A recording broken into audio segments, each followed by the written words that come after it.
Act like my wife, Billionaire told Waitress when she learned why. She was speechless. The clock read 11:47 p.m. when Emma found the napkin beside an untouched coffee cup. Rain tapped against the diner's windows, blurring street lights into golden halos. She'd been wiping tables for 20 minutes, feet aching in that familiar way. The diner was empty, just her and the old refrigerator's hum. She picked up the napkin to toss it, but paused. Neat letters read, "Tomorrow, 6 p.m., please. I need your help." No name. Just those words and a phone number. Emma pressed it against her apron, heartbeat quickening. Outside, rain fell harder, thunder rolling soft and low. "Where are you watching from tonight?" Morning came with burnt coffee smell and scraping chairs. Emma arrived at Rosie's diner at 5:30, same as always. Sunrise hadn't broken through yet, everything painted gray and amber. "Coffee, sweetheart." Old Mr. Patterson sat at his window booth, newspaper spread wide. "Coming right up," she said, forcing brightness despite her restless sleep. That napkin sat folded in her pocket, the number memorized. The morning rush began, construction workers ordering eggs, the hospital nurse getting black coffee to go, the young mother with twin boys leaving Cheerios everywhere. Emma knew them all, knew their orders before they spoke. This was her world, small and predictable, but today her mind drifted to that message. "I need your help. Who leaves notes for waitresses? You all right, Emma?" Maria touched her elbow. Maria had worked here 15 years, gray streaking her dark hair, laugh lines from actual laughter. "Just tired," Emma said. "You're 25. You should be living, not spending every night here." Emma smiled weakly. Living required money she didn't have, dreams that felt further away each month. She'd come to the city with plans: once college, art school. But her mother's medical bills had eaten everything, and after she passed 2 years ago, Emma simply stayed. Stayed in the too expensive apartment. Stayed at the diner. Stayed in a life that felt like waiting. Until he walked in. She noticed immediately, because people like him didn't come to Rosie's. His suit cost more than 3 months of her salary, dark and perfectly tailored. He was maybe late 50s, silver threading his dark hair, eyes tired in a way beyond sleep. He sat at the counter directly before her. "Coffee?" she asked. "Please." His voice was quiet, cultured. Then he looked at her. "You're Emma." Her hand froze. "Do I know you?" "No." He pulled out her napkin and set it between them. "But I'm hoping you'll help me. My name is Jonathan Wright, and I need you to do something unusual." He paused. "I need you to pretend to be my wife, just for one evening. A few hours." The coffee pot trembled in Emma's hand. "Why?" Jonathan looked at his hands. When he spoke, his voice cracked. "Because I'm losing the last good thing in my life, and you're the only person who can help me hold onto it for just a little while longer." Emma's shift ended at 4, but she stayed, mind spinning. Jonathan had given her his card. Wright Industries and told her to call when she decided. She sat in the back booth. Maria slid in across from her with 2 hot chocolates. "All right. You've been somewhere else all afternoon. What's going on?" Emma told her everything. The napkin, the stranger, the impossible request.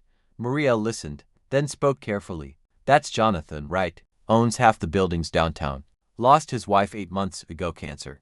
It was in all the papers." Emma felt something cold settle. "He wants me to pretend to be her. Grief makes people do strange things. Not bad things. Just human things." Maria squeezed her hand. "Whatever you decide, make sure it's because you want to help, not because you're afraid to say no." Emma went home to her small apartment with the leaking faucet. She made toast for dinner, sat by the window watching city lights blur. Her phone sat on the table, Jonathan's number typed in. All she had to do was press call. She thought about the way his voice had cracked, about her mother in those final weeks, how Emma would have done anything for one more good day. She pressed call. "Emma, I'll do it. But I need to know why." "Thank you." His relief was palpable. "Can you meet me tomorrow? There's someone I need you to meet." "Who?" "My daughter, Sophie. She's 7 years old, and she's dying." The world tilted. Emma gripped the phone. "The doctors give her 3 months. She asks about her mother every day, Emma. Every single day. And I've run out of ways to explain why mommy isn't coming home." His voice broke. "Sophie's memory, the illness has affected it. Some days she remembers. Other days she doesn't. I thought maybe for her birthday next week, I could give her one afternoon where her mother was there. I know it's wrong, but when I saw you yesterday, you looked so much like Carolyn at your age. The same eyes. I thought maybe it could work." Emma pressed her hand against her chest. This was about a father trying to give his dying daughter one last beautiful memory.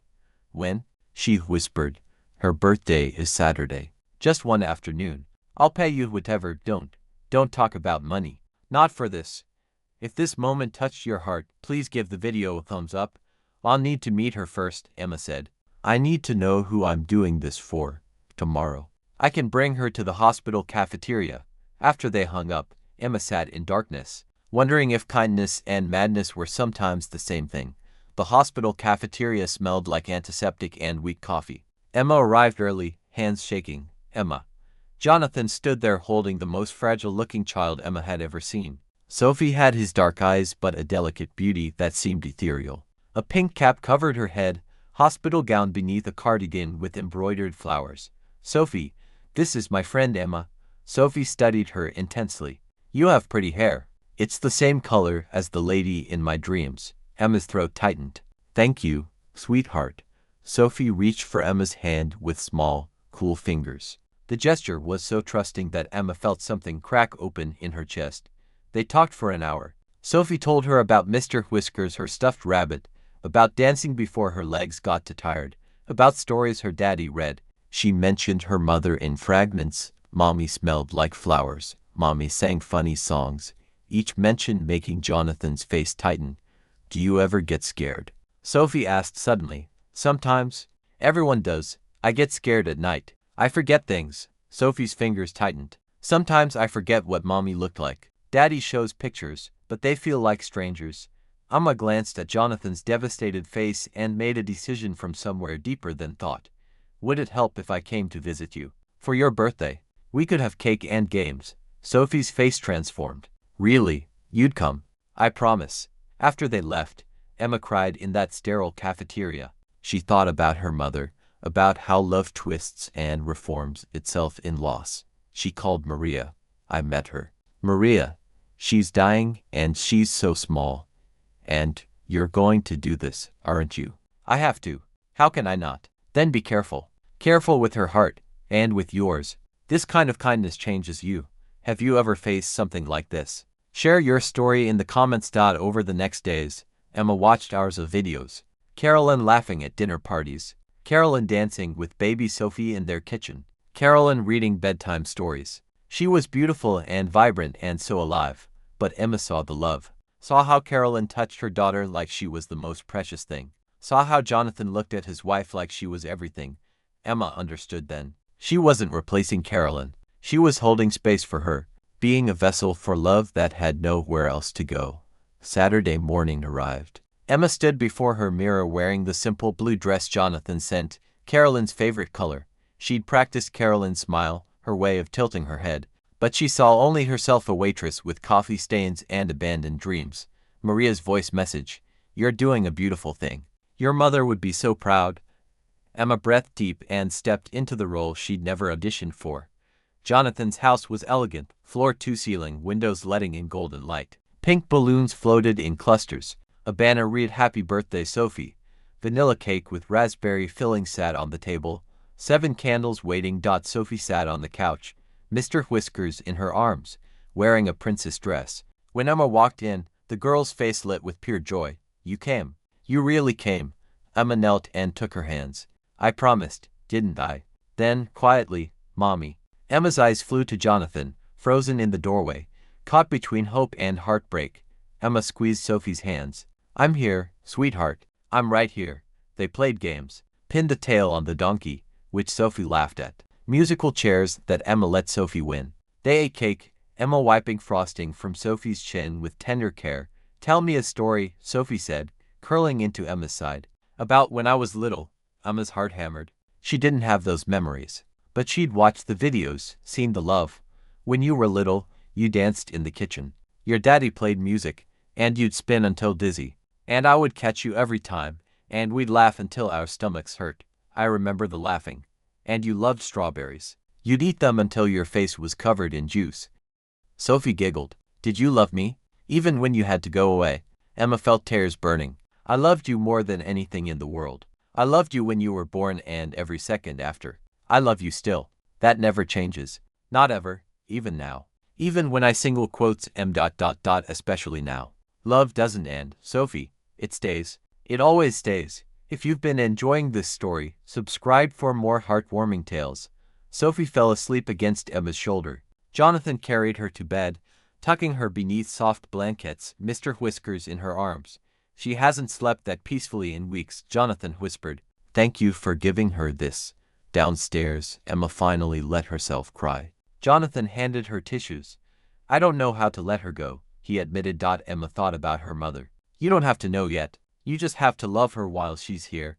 Carolyn would have liked you. Jonathan pulled out an envelope, but Emma shook her head. This wasn't about money. This was about love. Then let me set up a fun college, art school, whatever dreams you've been holding, a scholarship, for other people who've had to put their lives on hold. In Carolyn's name, the Carolyn Wright Memorial Scholarship. She would have loved that. 2 weeks later, Emma received a call at the diner. She knew before answering. She passed peacefully, Jonathan said. In her sleep, she was smiling. Emma closed her eyes. Tears coming. I'm so sorry, don't be. You gave her one last perfect day. She talked about her birthday until the end. The funeral was held on a bright autumn morning.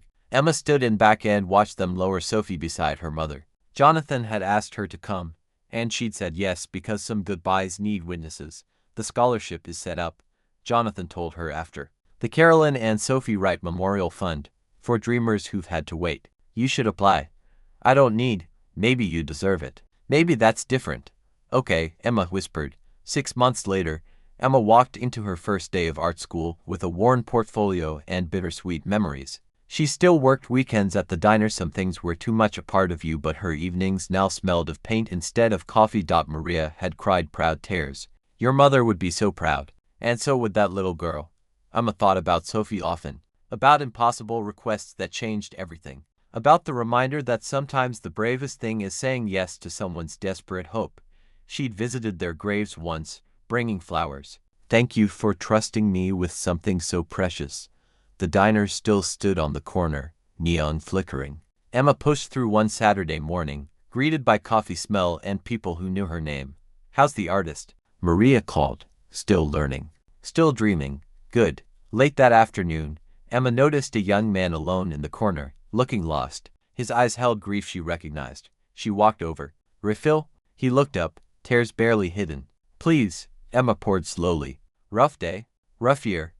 Emma sat down across from him. Sometimes the kindest thing we can do is listen. So if you need to talk, I've got time. His smile was small but grateful. Thank you.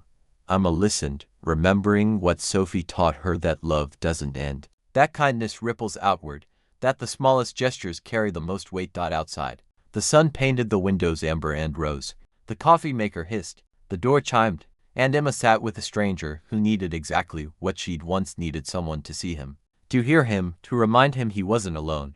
She thought about Jonathan and Sophie and Carolyn, about the scholarship carrying their love forward, about her mother who would have understood, about the life she was building, one brave choice at a time. She smiled, understanding now what she was learning every day, that we're all doing our best with the love we're given, trying to pass it forward. That every goodbye carries new beginnings. That the stories we tell, the kindness we offer, the way we show up for each other's grief, these things matter. They ripple outward. They change the world. Thank you for listening, the young man said. You didn't have to. Yes, I did, Emma said simply. Someone once told me that love stays, even when people leave. Kindness works the same way. If you enjoyed this story, please like, share your thoughts in the comments, and subscribe for more. Thank you for spending your time with us today. Retry Claude can make mistakes. Please double check responses.